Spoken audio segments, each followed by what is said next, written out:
Good afternoon, ladies and gentlemen, and welcome to another segment of Asaph Cafe. I am your host, Asaph Adonai, and this is part 2 of our Mother's Day special. And our guest that we had, Miss Candace Chapman, has left, and so it'll just be Patti and myself. And I want to introduce Patti Reed, the hostess of my show. Happy Mother's Day, grandmothers and mothers across America and around the world. Yeah, Patti is our veteran guest because she's appeared on this program more times than anyone else since I've started doing it. And she went on to become our hostess. So, ladies and gentlemen, our hostess, Patti Reed. And if you need to get a hold of me, it's PatReed2000, 2001 at AOL.com. And I'll borrow that. If you need to get a hold of me, it's Asaph Adonai, ASAPH80NAI at hotmail.com. So, we can just we have love some your fun. photos of families and letting you know that the mothers and grandmothers will take over America and make it back to life again. Well, I'm going to start off with the traditional Burt Bacharach's This Guy's in Love with You, which happens to be my theme song, Yes, it is. as you know. We have it memorized. Oh, yes.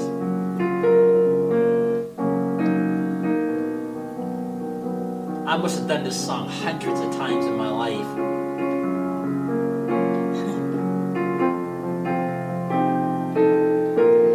I tend to think that at times when you go to sleep, you're still dreaming about playing. Probably, I don't know. In your sleep, you're probably moving your fingers rigorously.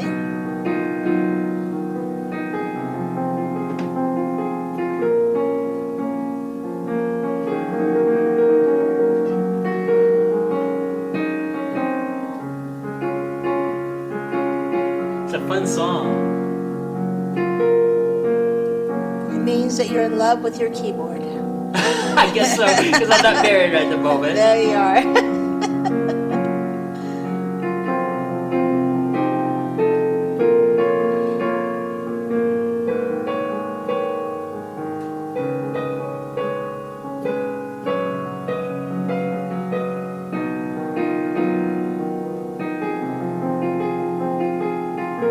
This is a cool song. I just love it.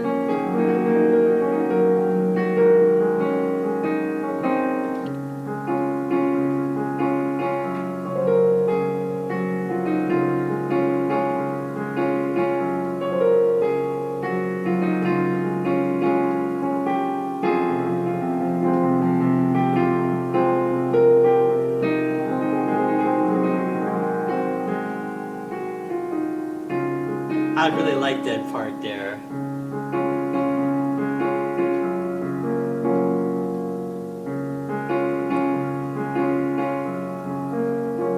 Yeah, I've done that song probably hundreds of times throughout my career. I think we need to bring on some celebrities posing with their mothers. I think that would be just lovely. Yeah, and this here is our Mother's Day edition of this show, and this is part 2. And I'm sure every mom watching this show will appreciate it, because, you know, we're dedicating this to all the moms out there throughout the world and our country. You know, if it wasn't for us moms and grandmas, there wouldn't be a population. And I'm also dedicating this to my second mom, Lois Stevens, lady that's on the piano here. I've known Mrs. Stevens since I was 12 years old, and she has been the mother to me that my birth mother was never able to be, and that's not a criticism.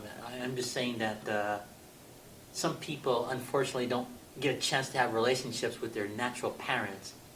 So there's usually somebody that comes along that fills that spot in a person's life. And to me, Mrs. Stevens has filled that empty void in my life. Usually for me it was, when I was growing up, there's my mom. If I'm always shocked, She lives in heaven right now. Okay, well that's a good place to live, heaven. Yes, and so she wasn't born mentally ill, but due to certain things, she ended up becoming mentally ill, and I Sorry to had hear that. had to go to people's houses after school. That was the plan of the Department of Family Services here back in the 70s. And one of the lovely ladies that I went to, who is a mother also, her name is Jermaine Conrad. Hi, Jermaine and Terry. And she's lovely. She actually does Sesame Street on public radio here in Missoula. She was running for one of the city spots a long time ago and in the 80s. And she's just a lovely woman. She's full-blooded German, and she's a sweetheart. Well, I've learned in life you can love your parent even if you don't have a relationship with them. It may not be in a relational sense as far as how you love them. Like the way I love my birth mother is totally different than the way I love Mrs. Stevens. And the way I love my birth mother, it's more of a respectful kind of love simply because she's my birth mother. But Mrs. Stevens, to me, is Mom. She always has been. And she is, I think, 83 now this year. And God bless her. There's a lot of times you can love somebody but not like everything that they do. Well, no, but I'm not talking about that as far as the relationship with my birth mother. My daughter and I had a very deep conversation because back in 1998, my children were not legally put in foster care due to my oldest son telling a lie, which I cleaned up the matter within 4 days. Okay, yeah. But still, Colorado decided to continue being illegal in Grand Junction, Colorado, and they put my children in different foster homes. Okay. And so my daughter, Olivia Brewer, ended up living in South Dakota, and that was Spearfish, South Dakota. And then my boys, Brian, Brandon, and Michael Brewer, were raised in Rapid City, South Dakota, and they had a lot of hardships. But because my daughter bonded with her foster caretaker pretty good, she still loves her to this day. And then there was a woman in Grand Junction, Colorado, that my youngest son, Michael, bonded with very good. And her name was Jean, and she was a very lovely lady. And she always knew that I was a good mother. And when she would see me, it was kind of like she was trying hard not to mother me too, because her daughter was a lot like me in personality. So Jean thought there was no reason for any of that to be taking place just because the oldest one lies. Which we know mothers, preteens do at times lie and cause a big upset. Well, this is unfortunate. And there's sirens going off as we speak now. Smoke Gets in Your Eyes, the name of the song. Sometimes our children can take a lie and go too far with it, and it causes problems. But see, the point that I was to sum this part of the conversation up is some people have close relationships with their natural parents and some don't. And I've learned that you can still honor your parent that you weren't close to. Your biological. But that doesn't mean that relationally you have to be all chummy or whatever sort of thing. Right. And I think that's healthy when you acknowledge things the way they really are. Now, I wish my birth mother well. I haven't seen her in almost 20 years. My birth mother. Yeah, my children and I. Actually, it's been more than 20 years. We reunited in 2006. We started to, and so we had to learn how to deal with ourselves years later. And I had to come to the grips that I'm not dealing with little children anymore. I'm dealing with adult children. Yeah. And which is a whole new phrase, And now I'm adjusting to becoming a grandmother. And I've been a grandma now for a few years. I have each of my sons have sons. Well, Brian he's 29 now. So he lives in Clifton, Colorado, and he has 3 sons. So, and then Brandon, my second oldest, born on my birthday, who is a dragon and a Leo, and he's living in Florida with his sister Olivia. But he finally got to be a new daddy, and then Michael finally found out that he is a daddy, and so my sons all have sons. Well, that's good. At least you got to see your children grow up, so that's a wonderful. Well, I watched them on Facebook, and then my oldest one had 3 sons, and the first son looks just like me, the first grandson. So it's cool. And Olivia, she's engaged. She may or may not have children in the future, but she's got enough nephews and all kinds of things to keep her busy. Yeah, and Mrs. Stevens lives in Sacramento now these days, and Michael's over in South Dakota. Her husband Frank is gone to heaven, like your mother has, and Mrs. Stevens had a double whammy in her life because she was married to Frank for 57 years, and they dated 3 years, so actually they were together for 60 years.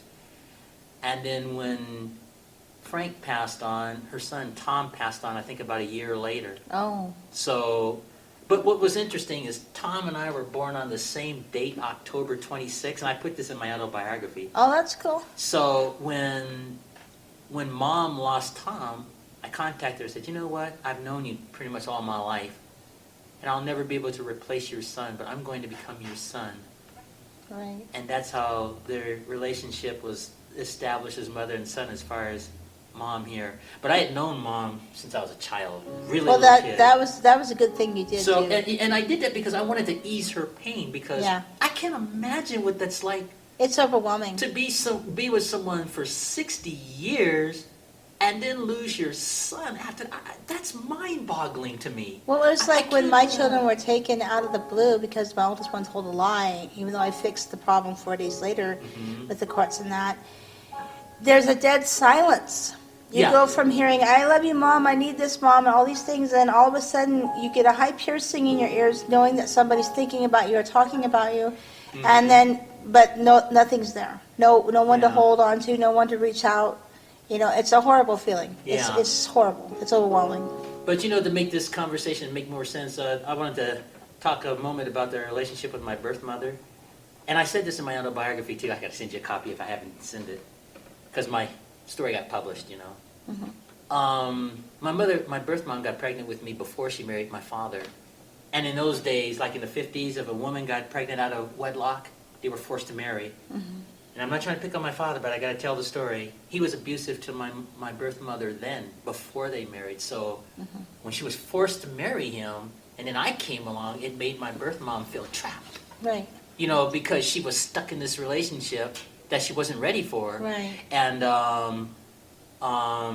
so she just felt trapped raising me. And that's what it was like, the relationship between me and my birth mother. Yeah. And then my Well, birth sometimes mom... mothers don't think it's a beautiful thing to give Yeah, birth. I know, and I realize that. And this is something I had to learn over the years. Right.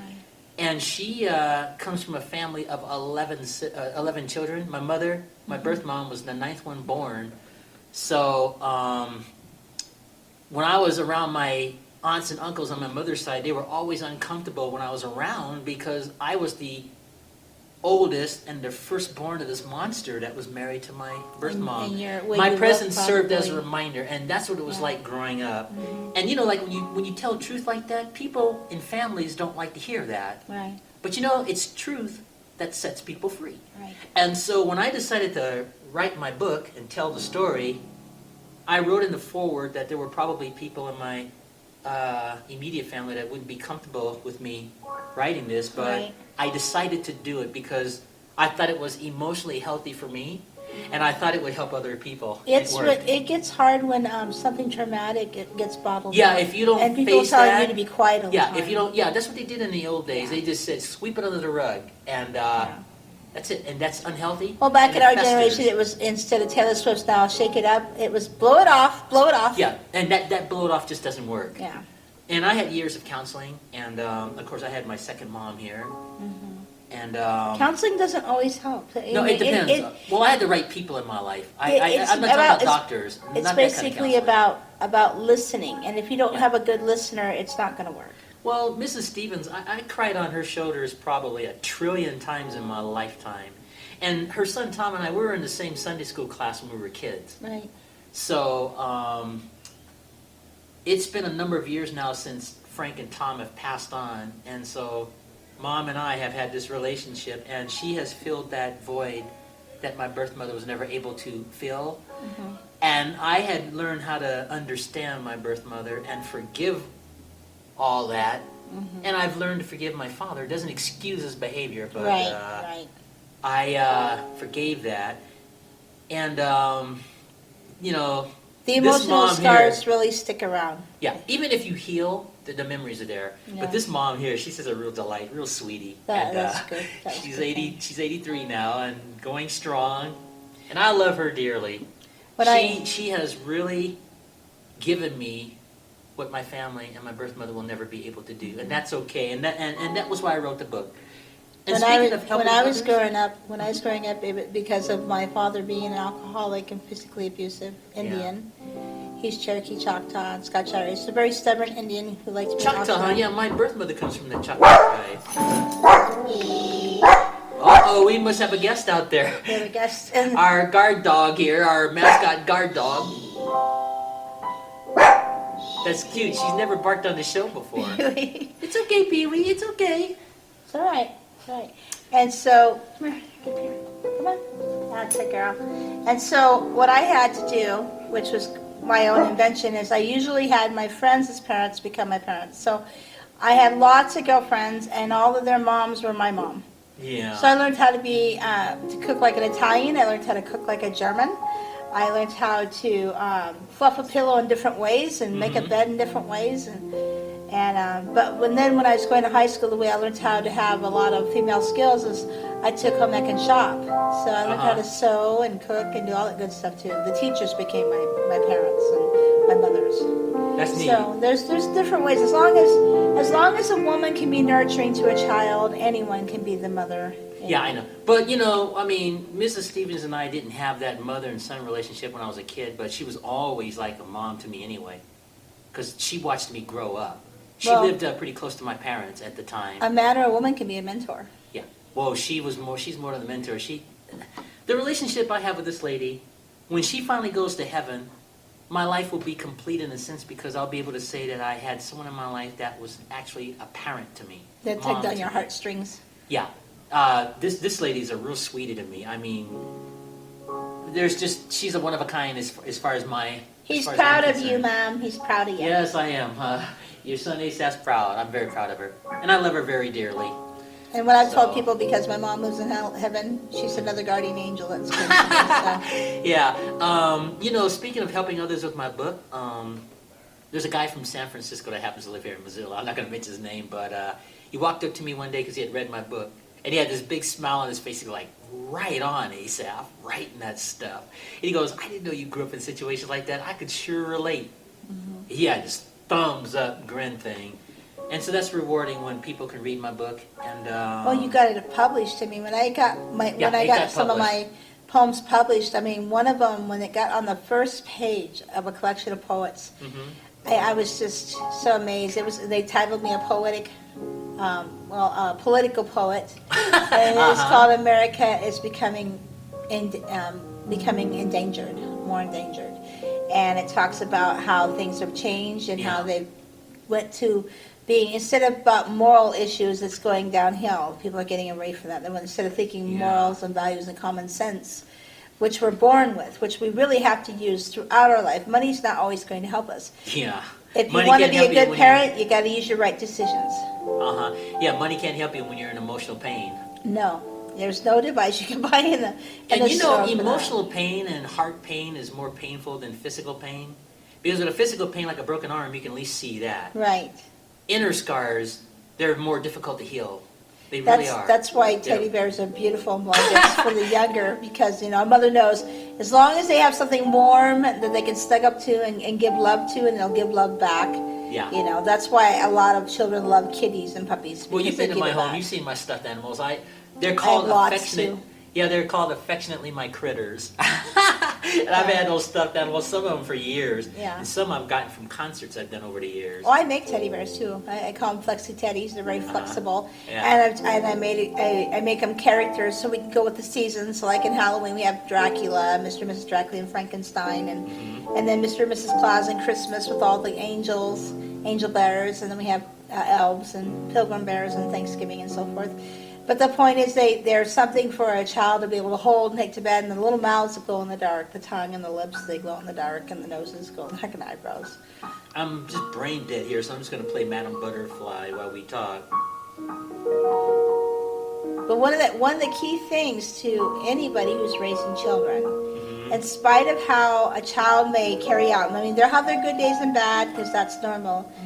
You've got to just, with a lot of children, you have to use sometimes reverse psychology so you can get them to clean their room, put their things away, and be mannered. Otherwise, you'll still get a tantrum. And the tantrums, I mean, we love to put that away too, but we can't. And the appreciation and respect, that's the bigger thing. Especially when they start getting their terrible twos, and then you have your quiet time until they get close to 10. Yeah. Then you've got to do that explaining again why there are things happening and changing from the mind and body and soul. So just always come up with 4 plans to come up with that moment, because believe me, it's a big to-do. It's a landmarker. Yeah. That's a short version of One Fine Day, Madam Butterfly. Oh, I always think of One Fine Day. No, not that One Fine Come on, Day. Dels. You know, there are a lot of songs that have the same titles, but they're just different songs. I know. They're So borrowing that's- from each that- other. Yeah. I think that One Fine Day's been out way before the other One Fine Day came Well, out. it's kind of like, the story of Helen Keller. Mhm. She had a real mother, but the mother couldn't relate to her because she was blind and deaf. And Yeah. it took her teacher to come in, a total stranger that was half blind herself, Yeah. to understand that. And she actually had the tolerance and patience. And because, man, there was times when Helen, in the blindness and darkness and deafness, so not hearing the blind, dark. Well, have you seen the movie that the actress Patti Duke portrayed? Yes, I did. And Yeah, I have you a know, copy of that film. Yeah. She there was time when she got so mad. I Mhm. mean, she even knocked out a tooth in Anne Sullivan. Yeah, and I'm not making light of that because some people are not able emotionally to handle that She was kind disconnected, very disconnected. Yeah, and like even in the movie, the way they portrayed it, you could see that the parents of this deaf and blind child didn't know how to handle it, whereas the teacher, the mentor, was able to get through. And the thing too that people need to understand that made her a landmarking teacher. She decided, I'm going to take this by the reins because I really want to see this child thrive and turn into a human. I've got to get her away from her home front here. Yeah, And take familiar her to surroundings. different surroundings and bring her up just like a baby. Mhm. And nurture her till she gets to the point and understands she will communicate with me and quit acting like a wild animal. And Yeah. she will become a little girl again. I can relate to that in a way because That's a good teacher. it got to a point where I had to detach myself from everything I ever knew. California. I had to detach myself from my family, my brother and my sister, and my Every birth time you mom. relocate, you always have to redo. Well, the reason in my case that I had to do it is because the environment, and I've said this in some of my documentaries, it was so unhealthy that I felt like I was on the verge of a nervous breakdown. And if I had lost it, I'd be locked up in a cuckoo ward and everybody would still be doing the same unhealthy things. And probably bragging. Yeah, and nobody would be coming to see Asaph locked up. They'd just be Right. talking. So I, over almost 20 years ago, roughly, round off, I got on a Greyhound bus with just the very clothes on my back. I called my auntie in New York. I said, Auntie, I want to come stay with you for a while because I'm getting ready to start my life over in Montana. And she says, come on up, Asaph. So I stayed with my auntie for 2 months just to give time for my head to clear from all the unhealthy dysfunction that was going on when I was in California. And I hopped on a Greyhound bus and eventually came to Montana and just started my life completely over. There's different types of poisons out there. Yeah, but you know what was good in my case is the unhealthy dysfunction did not follow me here in Montana. And when you detach, that doesn't mean you don't love your family, No. but you just don't want to put yourself in that bee's nest again, I think the more is the way to put the it. common sense of every person is you get to a point where you can only put up with so much. Yeah. And you hear everything saying you're going to fail. Oh, I've heard, And if I that's- had a nickel for every time I said I was no good, Right. or never going to amount to anything, or, you know what you said just now, I'd And- have a lot of nickels. And that's I why. was always told that growing up, that Yeah. I was no good, Yeah. and I'd Yeah, never me too. amount to anything. And one day I challenged my birth mother, because she was always saying how no good I was. I said, well, if I'm so no good, what am I doing? Right. And she could never give me an answer. But you know what the answer is? It's because it's not that she was a bad person. She regrets. She had just regrets. she was just trapped in that relationship, and you know how a person gets well is when they go back to a certain point in their life and face it.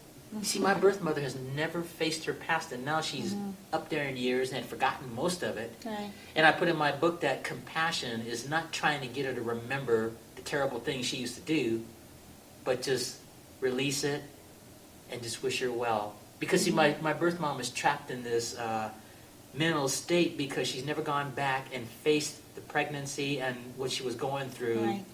So now she's got all these emotional, psychological things going on in her life. She can't drive, she can't take care of herself, she can't do a lot of things anymore. And she's dependent on others now. Yeah, and so compassion on my part is just understand it. Don't try to fix it, just understand it, which I do With now. me, it was getting to a point where the little warrior inside me saying, this is not right. This is not right. And where does it say in the Constitution and other things that I have to put up with bad math, or I have to put up with someone saying I'm no good to just make themselves look better when they're possibly jealous of whatever talent you have or something. So you gotta fight to have your rights to be a good person, but yet you gotta also fight to keep your sanity and keep what makes you your person, makes you have your morals and values and common sense. Yeah. Well, you know determined. what helped me to snap out of this, what I was always told, because there's an old saying, where you come from, if you hear something about yourself long enough, you start to believe it, even if it's not true. And I noticed that other people outside of my family saw me different. They saw a different musician, a different person than what I was always told. Because you were independent.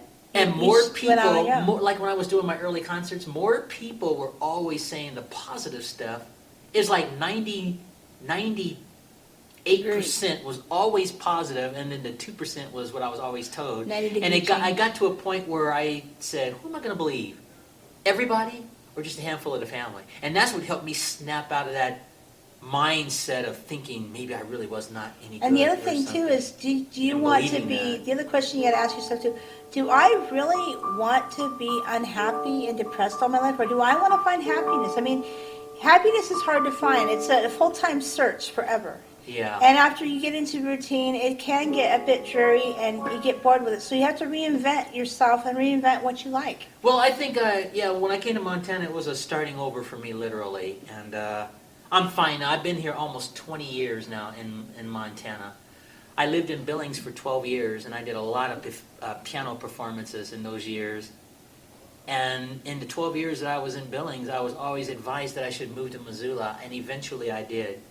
Now, I've been in Missoula 7 years. I get restless with routine, so I like to travel. It doesn't mean you have to uproot and move away from your home. Right. Because my hometown is Missoula, Montana. But to venture out and see other personalities, other people, and other lifestyles is a healthy thing because it creates new memories, and then you can bring it back to the drabby old homestead and say, hi, everybody, I made it back. This is what happened. And maybe you'll encourage them to be travelers also and experience new things. I am so totally brain dead, I can't think of what to play. You got any ideas? I've just been doing a bunch of chords over and talking. Well... Anything pertaining to Mother's Day, maybe?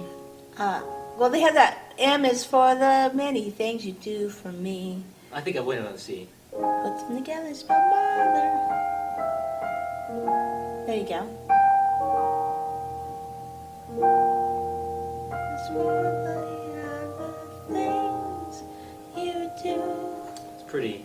T is all the truth you gave to me. H is for the home you made for me. E is every kiss and hug you gave. R is for the right hand times you made. Something like that. Put them all together and they spell mother. And mother, I love you so. You got two people to love. You have your dog that you love, and I'm her grand mistress mama. yeah, and of Known her course, since she was a puppy. like I said, I love my second mom, Mrs. Stevens. So God bless her. She's really been a joy in my life. Even when I was growing up, there were times she and I had some conversations that we didn't agree, and we would clash. Mm-hmm. And I'd go home and I'd feel really bad. And then when I see her again, we just talk. There was a few, Jermaine Conrad, and then my friend Dawn Stauffer. Her mom was a really good mom to me. Mm-hmm. And then, of course, I had all the TV moms. And then Barbara Streisand right now, I admire that she was such a great mom. I finally got to see her son He's handsome. He sings just like her. Well, I'm sure he probably looks like her too. They have a song. They did a duet together at a major concert, and PBS helped them with that. And, Oh, cool. yeah, and so she was an awesome mom. And then Christina Aguilera, and she's a mom again now. She has a little one, a little girl, and she has a 7-year-old son. Yeah, I see. That's Kelly cool. Clarkson, she's pregnant right now. I heard about that. Yeah. Yeah.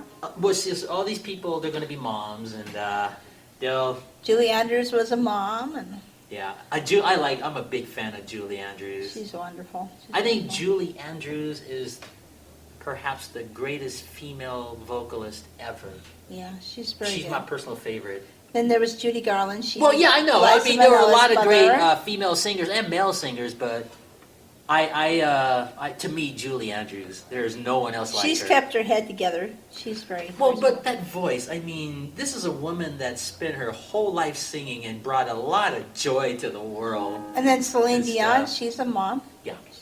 Yeah. So all these and people she's are dealing moms? she's dealing with heartbreak right now because her husband has severe cancer. Yeah, well, unfortunately, well, So hopefully, we still love you, Celine Dion. You're a well, great mom.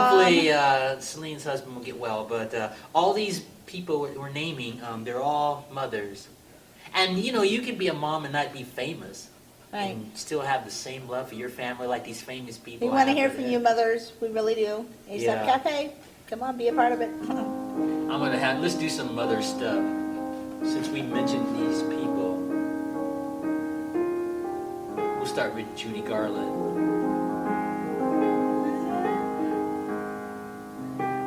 Somewhere over the rainbow is white.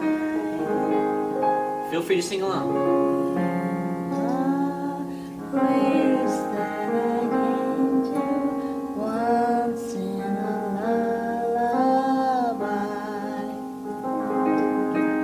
I don't know. That's my fault.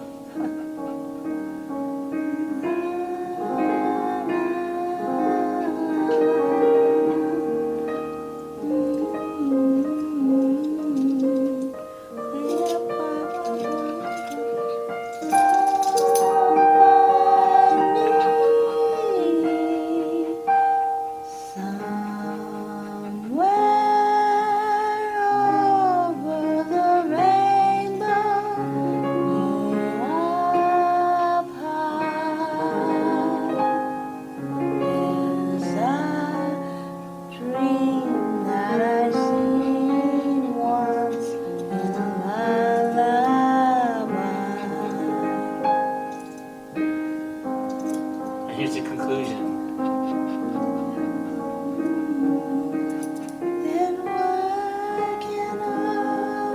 Julie Garland, I saw in a documentary about her, she actually got to share her television shows with her family. Yeah, And her children, I think I watched the same. It was on PBS, right? Yeah, that PBS documentary, so that was pretty cool. And, And Mickey Rooney was there along her side a long ways. yeah, Judy Garland, she just must have had a fun life growing up, in a sense, doing all She those loved movies with Mickey Rooney. performing. Yeah. It was her passion. She couldn't imagine being without the audience. She had to have the audience. And I am the same Yeah. way. When I go do karaoke or live bands, Mhm. that energy, that applause, that appreciation and respect, it goes a long way. It Yeah. really does. It energizes you. You're singing tonight, aren't you? singing I don't know. Not tonight, probably. Okay, well, this is nice to chill on Mother's Day anyway, so. Usually I do go to karaoke at 9 o'clock at West Side Lanes, which is off Russell and Wyoming Street. Do you know the words to The Way We Were? Some of it. I got a better idea. Okay, well, if we think of a tune while we're on the air, why don't you I know a little sing? bit about the one People, Barbara Streisand. People. I don't know I don't know how to play that particular song. Well, we'll think of something. We got plenty of time. I know a It's already little bit been- of The Way We Were, a little bit of it. Okay, well, maybe we can do that in a little bit. But anyway, it's I know fun Celine talk- Dion. I don't know. I know her songs, but not well enough to play publicly. But it's just fun talking about moms because moms are special. Even Moms if make you- the world go round. Yeah, even if you don't necessarily have a relationship with some people with Oh, their really? mothers. Oh, Mother's Day is still High five, Mother's Day, Pee-wee, wonderful day. Yeah. yes. Have Pee Wee say hi to Pee Wee's mom. Hi, Doggy everybody. mommy, yeah. Hi, everybody. Mhm. I vote that all grandmas and mothers around the world should unite and clean up America. Yahoo! Yeah. So even Pee Wee got to say hi to her mommy. But oh, I know what we're going to talk about. Let's talk about Percy Sledge. I'm going to play it. When a Man Loves a Woman, because we just lost him the other day. Yeah, he was wonderful. That song has been sang. I'll play it for her.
There you go. My little tribute to Percy You did better than Sledge. me. Wow. I cannot sing. I know but, parts of it, but you know. We did a good job. But yeah, that's my little tribute to Percy Sledge, African-American singer of the past who His had mom a was proud lot of him, hits, too. but this song, When a Man Loves a Woman, was perhaps his biggest hit ever. This was a timeless one because it was used in Classic. so many movies. Yeah. Oh my goodness. So, Percy Sledge, hats off to you. He left us with that Michael song. Bolton remade it, and he Yeah. didn't discredit. He did a good job. I He know, did a I really remember good job. that. I remember Very that. good. So now you just heard my little Liberace piano version of that song. And if I were playing that song on a regular concert grand piano, I could do it a lot smoother and express it more because, and I've said this before, I don't like these electronic keyboards because the action on the keys are very stiff. So you can't really... So if somebody has a real piano, they could loan him. Yeah, I'd like to get a baby grand for my home. So who knows, maybe somebody will watch this program here and donate a baby grand He'll wear it piano. out for you if you give him the piano. Yeah, I'll take good care of it. I've been working on that, trying to get a piano in my home. That's why my apartment is still empty until I get that piano in there and give it priority. But It'll become your table. yeah, and then I'll set the furniture around after I get the piano in there. But yeah, When a Man Loves a Woman, that's a pretty cool song. And I think the reason that song probably worked is because of the believability of the storyline of the. Yeah, he did talk about that to a few people. I understand he had a personal breakup prior Yeah, to that song. he wrote it about him breaking up with his girlfriend and how he just couldn't see why she'd break up with him and how, Well, how that much in love he happens. was with her. That happens to a lot of people, but he went on to marry anyway, and he had a wonderful wife because I'd seen videos of him older, and he was always saying positive things about her. So that's a wonderful thing. But unfortunately, some relationships, for whatever reason, just don't work. Yeah. And I've learned in life, don't take it personal when a relationship doesn't work. Just wish that person well. Because you don't know what's going on in their head. Right. And I'll give this example. I've been married twice, and I'm not proud of that, My first wife, she divorced me 4 days later after we got married. Oh, wow. I was so embarrassed. That is Guinness Book of World Records there. Well, I called it, in my autobiography, I called it my Britney Spears experience. You remember when Britney was married for like 6 hours? Oh, and then yeah. Single again? Well, in my case, it was 4 days. And Oh, I went out with a guy for 2 days. That's all I could I handle. was married, and I didn't see this coming. My first wife didn't show any sign that she was going to leave. She came home from work on day 4 crying. I asked her why she was crying, and she says, "I'm leaving. I don't want to be married." I was like, "What?" And she was really, really in tears. Heart broke over it. And I said to her, well, after we talked about it while she was packing, I said, we made this commitment. You really don't have to go. But she chose to leave for whatever reason, and I never found out. She never told me why she left. Now, that was over 15 years ago when that happened. And so when she got in her car after she packed, when she drove out of the parking lot, I knew it was over. And I said to myself then, I'm going to nip this in the bud. I'm going to let her go. I'm not going to try to fight to get her back or anything. And the reason for that is not because I didn't love her and care about her. Right. It's because when you spend time trying to convince somebody to do something they really don't want to do, it becomes unhealthy. Mm-hmm. Especially if, like in a marriage, if they come back, for example, and then you have a year or 2 or something go by and then they do it again. Mm-hmm. So I just decided to nip it in the bud, and That's kind of like the saying, if you love something, set it free. Yeah, if it's set it meant free. to be, it comes back. She never came back, and then near some 6 years or 7 years or so later, I married again, and the circumstances were different because, and I wrote about this in my autobiography too. Her family didn't approve of the marriage. We were an interracial couple.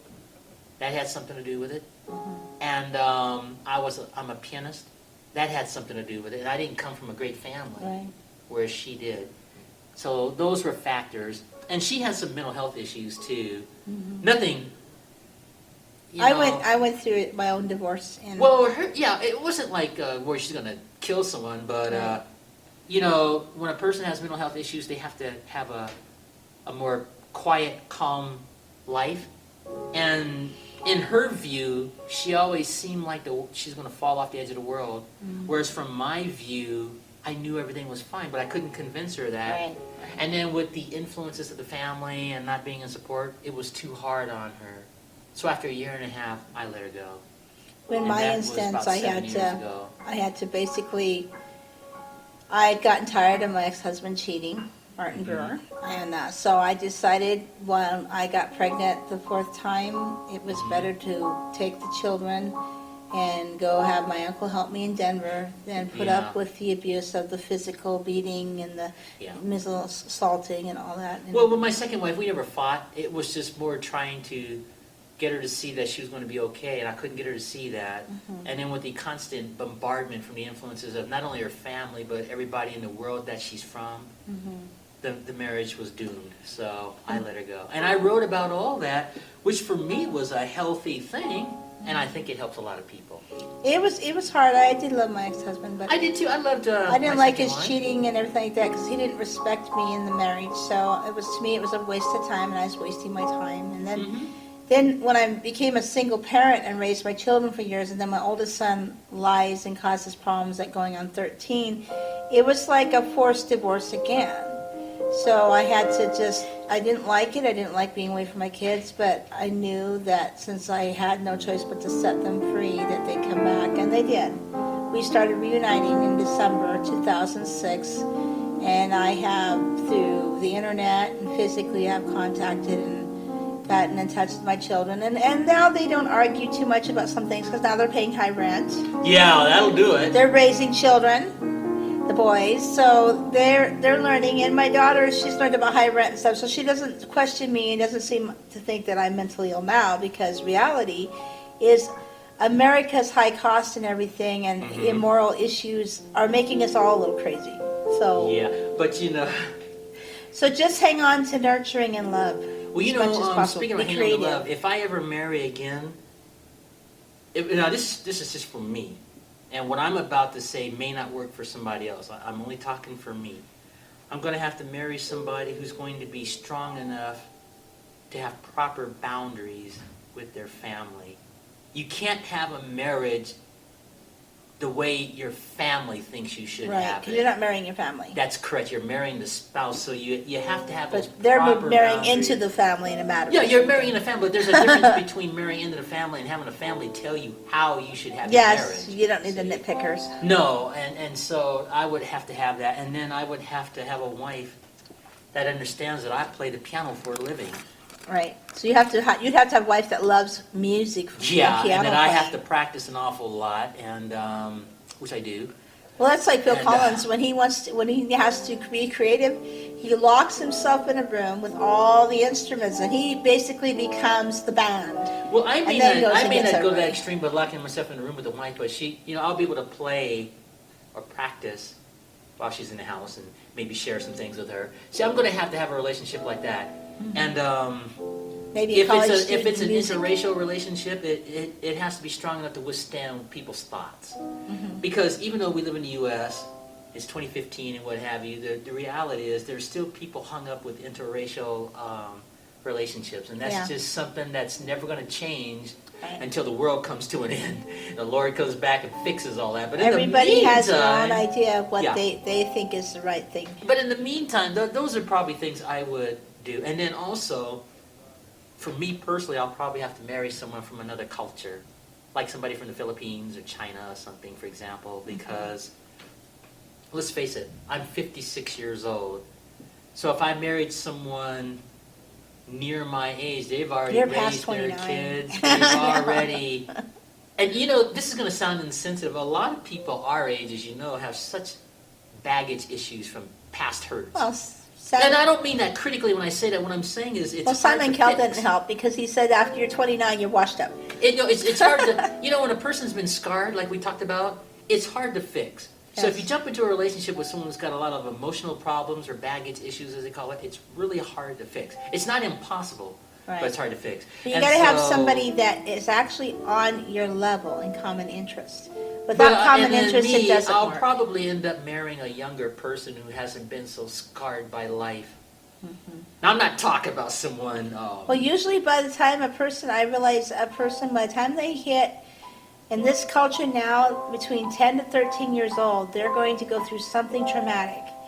And they probably can't always shake it off. I know, and I'm making light of that because I've been in situations where I've tried to go out with people near my age, and it's just a nice get-together, but it's not going to work because they don't, they're set in their ways, I'm set in my ways, Right. and, that sort of thing, and they've had their issues in life, as I have, and it's just difficult. So, I'm not going to the altar no time soon. I'm just saying if I were to ever marry, I would probably have to find an extraordinary person who hasn't been so scarred by life. Or if they have been scarred, if they know how to conquer that, overcome that. But we'll see. Maybe one day I'll marry again. But in the meantime, I'm having a lot of fun. He's looking for someone that plays piano too. No, not necessarily. One piano player in the Or household is sings. enough. La la la. But no, seriously, that's what I would need. And, For me to get married again, he'd have to be a person that loves children, loves animals and nature, and is into rock and roll, likes to dance, and is romantic, and yeah, nothing wrong with the rock and roll stuff. and likes life. Can find wow, look at that stream, it's beautiful. Look at the sky, enjoy the surroundings besides the hubbub of chasing money. That grows you. You don't have to be a trillionaire to be happy, really. Yeah. I can't think of what to play. I'm just doing chords as we're talking. Can you think of any last-minute Mother songs, Dave? It's almost time for us to wind down here. Let me think. But you know what I wanted to say, my final words before we conclude this Mother's Day show? If you're fortunate enough to have a relationship with your birth mother, just be thankful and spend time with your mom and let her know that you love her. And if you have a second mom like I do, let her know. There's that one, if this diamond ring, da da da da, Mama's gonna buy you a na na na. You know that one? Oh, gosh, let's see if I can- yeah, hold on. There we go.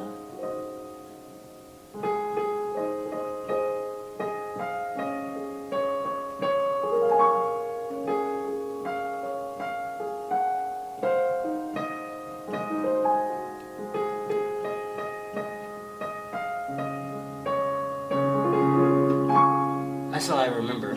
I don't even know the name of that song. Something about. Well,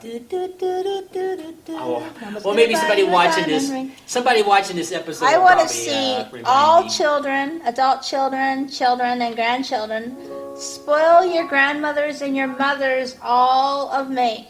Just bring them. I don't care if you find them a dandelion or whatever. Just bring flowers. Get them their favorite candy. Draw them a picture. Write them a poem. Sing them a song. Do something. Tell them you love them. You know. And make sure you tell them at least once a day, I love you. I appreciate you. Thank you so much for making my bed, fluffing my pillow, doing the laundry, and make little treats. Make your mom dinner. She likes that. Let me make this tribute to my mom here. I love her dearly, and she's been there pretty much all of my life. When I was growing up, she watched me grow up, and I couldn't have a better person to be mom to me than Lois Stevens. So I really adore this lady. I love her very dearly. Now I want to put a challenge out there for all my children, my adult children, Olivia, Michael, Brandon, and Brian Brewer. Whether you like it or not, get a hold of me. Mm-hmm. And I want to hear from my grandchildren. And I want to see this month of 2015, May, turn into the best. I want our America to be the #1 country that did the most for their mothers and grandmothers. No matter where they were in the country, no matter what was going on, they spent time doing something once a week for all their mothers and grandmothers. I want to see it. Challenge America. And celebrities, get a hold of me. Everybody get a hold of me. You never know. I love the attention. Well, you know, I'm a grandmother and a mom. Yeah. Well, I never had the opportunity to have children and stuff, but I just think it's wonderful when you can tell your mother, whether she's your birth mother or your other mother, that you love them. I think. And I'm going to dedicate this second half of this show to my second mom, Lois Stevens. And any last final words before we close, Patti? Yes. And my kids used to look like this. But now, now they're grown up like this, and that includes Brian with the tape over his mouth looking stupid. And now he's a daddy too. Well, I don't know if that'll show up on camera, but it's good to know that your children are all grown. Yeah. Check me out. And so, ladies and gentlemen, on that note, this is our Mother's Day show. So if you are fortunate enough to have a birth mom, tell your birth mother you love her. And if you have a second mom like I do, or somebody in your life that's a parent to you, tell your mother you love her. And spoil them rotten. Yeah. Spoil me rotten. And on that note, ladies and gentlemen, on behalf of Pee Wee, our mascot, and my hostess, Patti Reed, and yours truly, Asaph, I don't know. Patty's on fire! On behalf of all the people on this show here, until our next show, ladies and gentlemen, Maranatha. Happy Mother's Days.